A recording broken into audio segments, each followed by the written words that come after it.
I used to be a banker, but I lost interest.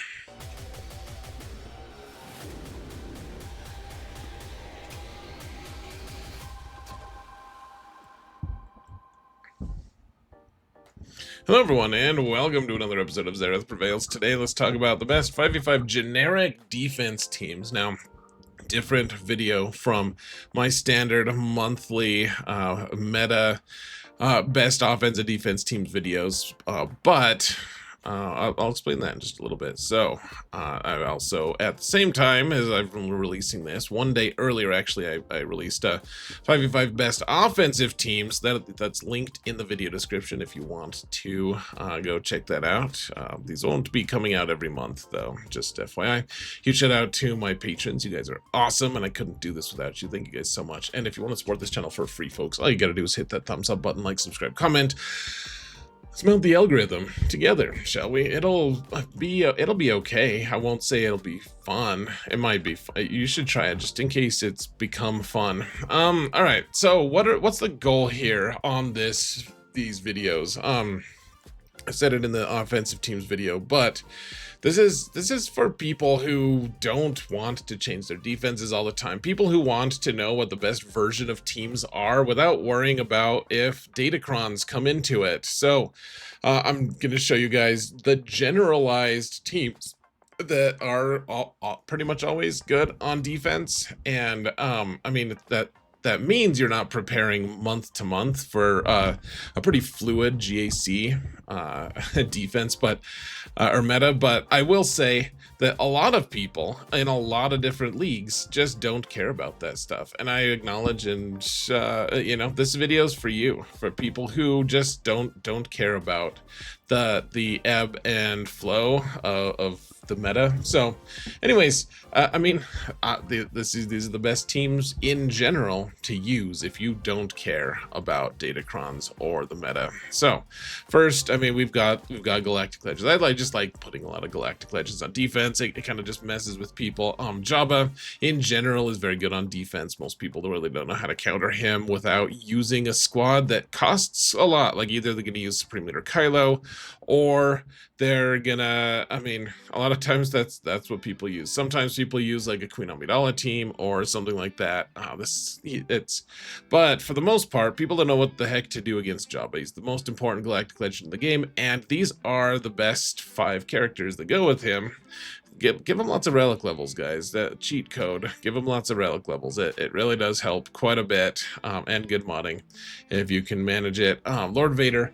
Now, you can, if you don't have all the new clones, you can use his old team with like Thrawn and Royal Guard and all that stuff. Feel free to do that. But because I'm not going to be updating these videos more than like once per, I don't know, 6 months to a year, I want to make sure, like, in the next year, most people who had Lord Vader will have these clones, and so I'd be lying if I thought he would be going with any other characters than these 4 for a really long time. So if you want to do the Royal Guard with Maul and Piet and all that stuff, feel free. But otherwise, this team is really good on defense. Yes, it can be beat by certain other teams, but usually people just use like Leia to beat this, which is great. That's an expensive Galactic Legend that people no longer have available to beat something like, hey, look at that, you have an Ahsoka team here with Ezra.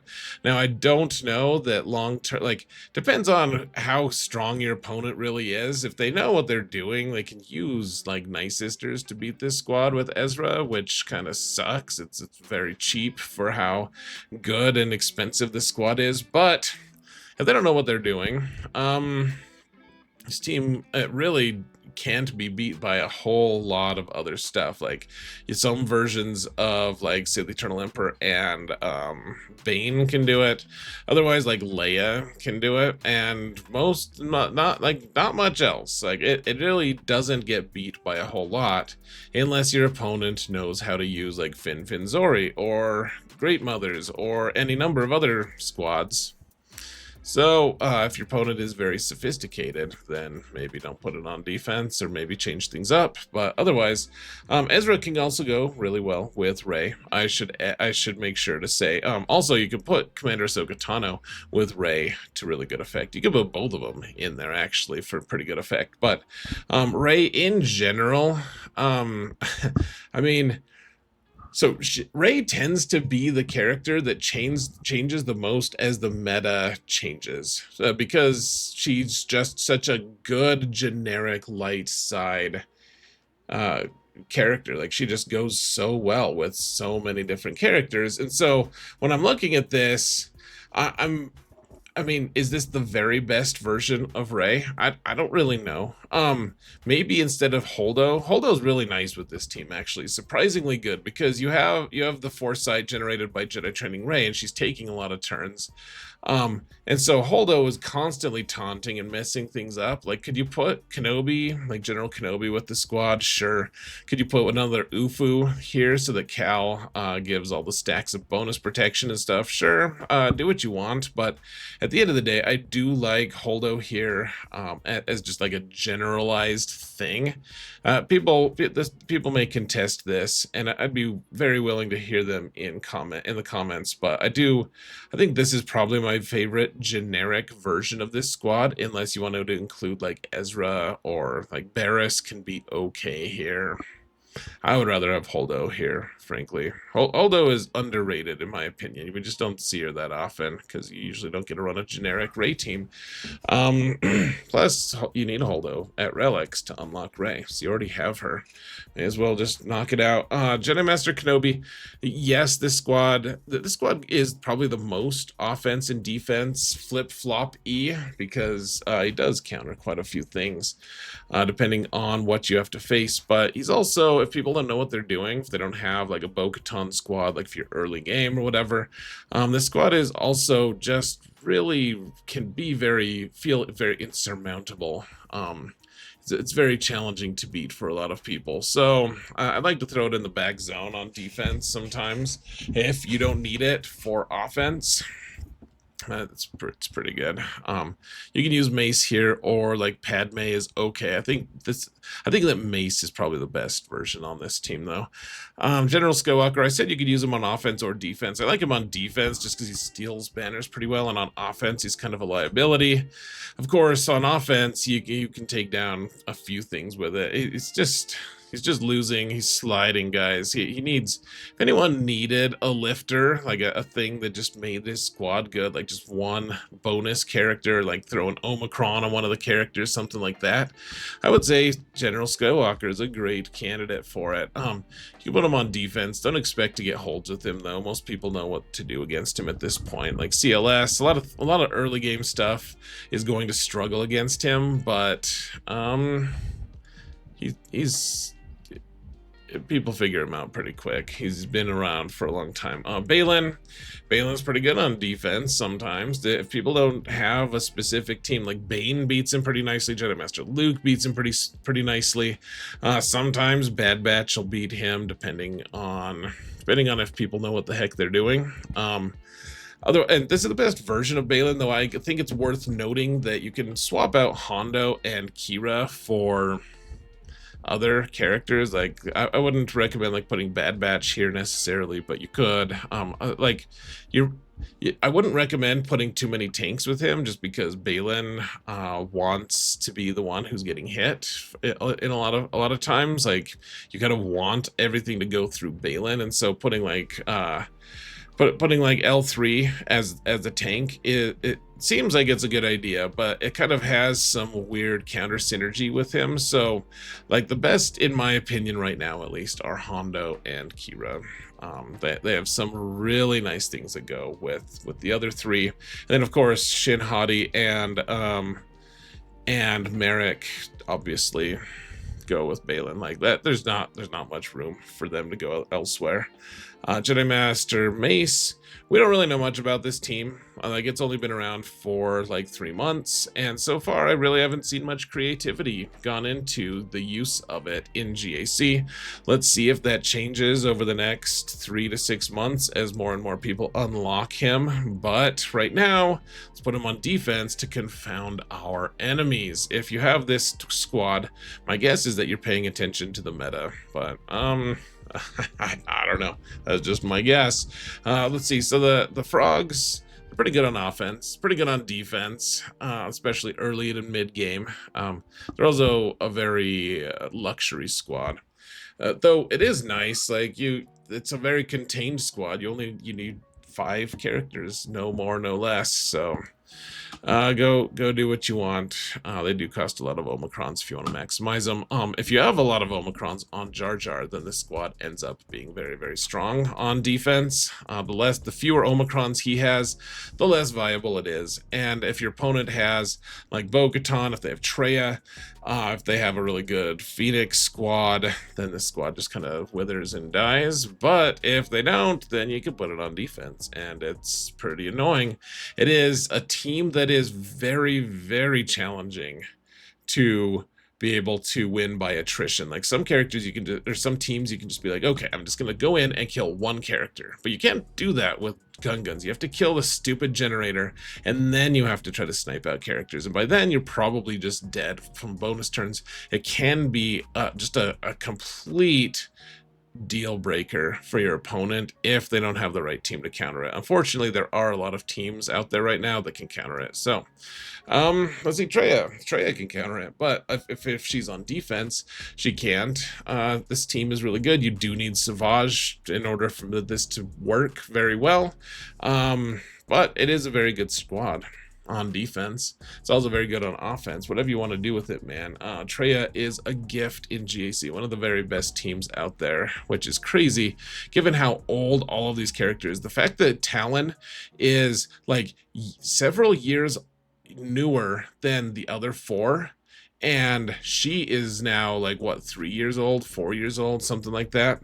Should say it's not like somehow this team has remained extremely strong and viable. All right, so you can put Bad Batch on defense if you want the new Bad Batch. They don't just get train wrecked the way railroaded the way the original Bad Batch team on defense it gets, but it's kind of obnoxious on defense, and you don't have to learn their kits, which I think is a win-win. So just do that if you want.